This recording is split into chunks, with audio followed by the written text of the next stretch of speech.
Hey guys, and welcome to another episode of Let's Max Warframe, where we're going to take a look at the latest offering from the 10 reinforcements here in update 18.14, checking out the Dark Split Sword. Now the Dark Split Sword is a melee weapon we had teased what feels like an age ago now, combining both the Dark Sword and the Dark Dagger in either a dual swords manner, similar to something like the Nami Skylar, with the sword and the dagger, or linking the two together to make a great sword like a Galantine or the Gram.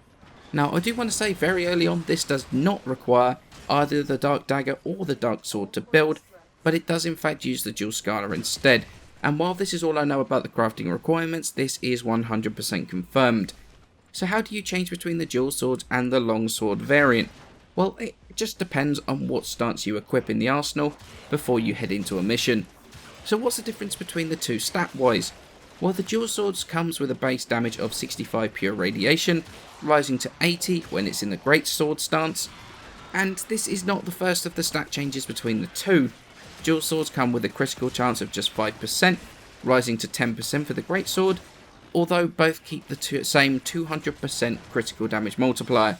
Status chance is also different between the two, 15% on the dual swords, 20% on the long sword. The attack speed between the two is no different, however, at 1 attack a second, and obviously the stances are what's going to affect that more than anything else. And the slide attack on the dual swords is also the highest of its class, and definitely something that can be built on. In terms of downsides to the weapon, the greatsword is the lowest damage of any of the greatswords, with even the ever forgotten Gram sitting pretty at 100 base damage, and that has a pretty reasonable crit chance to work with. The dual swords are actually fairly high damage for their class of weapons, with only the dual Camus Prime having more base damage. However, the lack of crit chance really means you can't properly take advantage of the ridiculous Blood Rush body count combo, even if you take Maiming Strike into account. Radiation's also kind of a weird damage type on a weapon. Even though it fits the original weapons, it's not great whatsoever against something like the Infested, plus passing on a radiation proc onto an enemy actually draws fire onto them, especially if you're like a cloaked Loki or something, or Ivara, then you can actually end up getting yourself accidentally killed with that, just because you've drawn all that fire onto yourself. Then you have to look at stances, which for the dual swords, honestly, they're all hateful things. I dislike them with a burning passion. Although, if I had to pick one, Swelling Tiger I would to say is my choice for the best of the dual sword stances, even though that's not really saying much. It's a bit better for the great swords, because you have access to Tempo Royale, which is easily my favourite stance, because the knockdown at the end of that right click hold combo is some absolutely fantastic crowd control.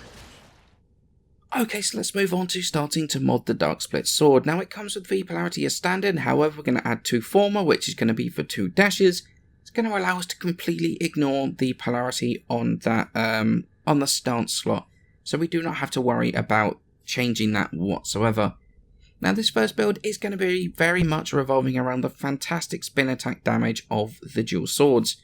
So we're going to go with Swirling Tiger for the stance, Fever Strike, Shocking Touch, which is the 2 90% elementals, which I would use for non-corrosive projection Grenier, non-corrosive projection Void.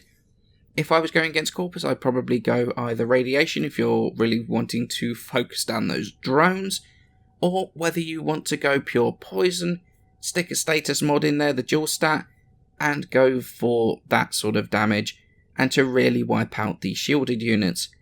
If I was going against Corrosive Projection Grenier, I'd probably take Radiation or Viral, and pretty much the same for the Void. I'd go either Radiation or Viral, probably Viral for the Void. Then we're going to go Maiming Strike, which is going to mean that every time that we do the slide attack, which is otherwise known as the spin attack, it will mean that we have a 90% chance to crit, which is a huge boost in damage. Then we've got Life Strike, which means we can get some health back every time we channel. We've got Body Count, which is going to mean that we're going to keep our damage multipliers quite a bit higher for longer. Something that I probably think should be in the game as standard, rather than being a band-aid mod, I would probably call this. Then we've got Fury for attack speed, Pressure Point for melee damage, And we've got primed reach for the extra range to try and hopefully land those spin attacks that little bit easier. And the reason I go for Fury over Berserker is because it's just that little bit more consistent. Trying to hit those slide attacks, those spin attacks, can be a little bit finicky and a little bit weird sometimes. Whether it's going to proc Berserker, I have noticed it sometimes not. It's very, very, very weird. So I go for Fury over the Berserker just because it is that bit more consistent. Now the second build here is a bit of an experimental build that I was playing around with. So we go with Tempo Royale for the stance. We're going to go into the long swords. We're going to go with one dual stat, which is going to be Virulent Scourge here. So we've got corrosive damage, Virulent Scourge, Fever Strike, and Shocking Touch to try and proc the corrosive as much as possible. And then I've gone Weeping Wounds, which is as you get your combo higher, it's going to give you more and more status chance. And this build is going to give you actually a very, very reasonably high status chance, even with only a single dual stat on there. About, I think, 3 times the multiplier, which isn't that difficult to get to. It's actually not that far from sort of 90 to 100%. It's very, very high. So it's an experimental build I was playing around with, and it's kind of fun, to be honest. And then combining that with body count for obvious reasons keeps the combo up that little bit longer. Then we've got Fury for attack speed, Pressure Point for damage, and Life Strike for channeling efficiency. Life Steal once again. I just read the channeling efficiency and went with that. And then this one, pretty much your standard crit build. Fever Strike, Shocking Touch, Blood Rush, and Body Count.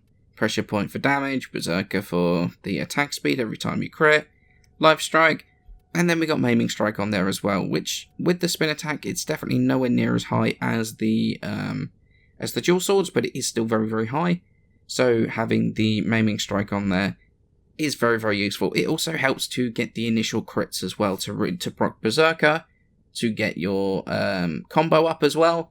So these 3 mods are very much working in unison. In fact, these 4 mods are very much working in unison to try and essentially spool up the weapon. This is a weapon that is going to get better as it goes on and on and on. It's going to start off fairly rough. It's going to be fairly slow, and you are not going to crit very often. But as you build that combo multiplier up using Body Count, Berserker, Maiming Strike, and Blood Rush, then you are going to start critting much, much more regularly. So do I recommend the Dark Split Sword as a good one to take in a max out? And the answer is no, I really don't. I'm sorry, but the quote-unquote new mechanic of the weapon being able to switch between different stances is cool if you never leave the Lizette or your arsenal screen. In-game, it makes literally no difference whatsoever. You cannot switch from the dual swords to the great swords while you are playing to take advantage of the 2 weapon modes. Instead, because you have to select what mode you want it in before you even go to the mission, when you load in, it just becomes an okay generic dual sword number whatever, and a below par generic longsword whatever. Look, you guys often wonder why I don't do melee videos, and although I'm going to be doing a couple this week because of the stalker weapons I'm looking at and have had requested, the dual dark sword epitomises how I feel about melee, and that is, it is ridiculously boring. Before this, we had 5 great swords already using those stances. We had 12 dual swords already using those stances. You know how many of them feel genuinely different to each other? None really whatsoever. They all feel the same, just some might be slightly faster than the other, depending on whether crit works for them or not. And then once Prime Fury comes out, even that difference is going to start to feel almost non-existent.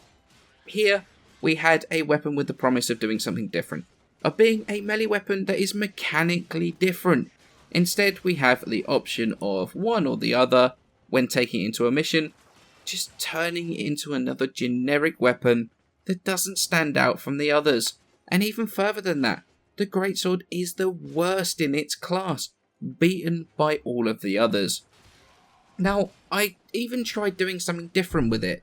I tried using Weeping Wounds, which is actually a mod I've never used before, and honestly it was fairly effective as a status spreader.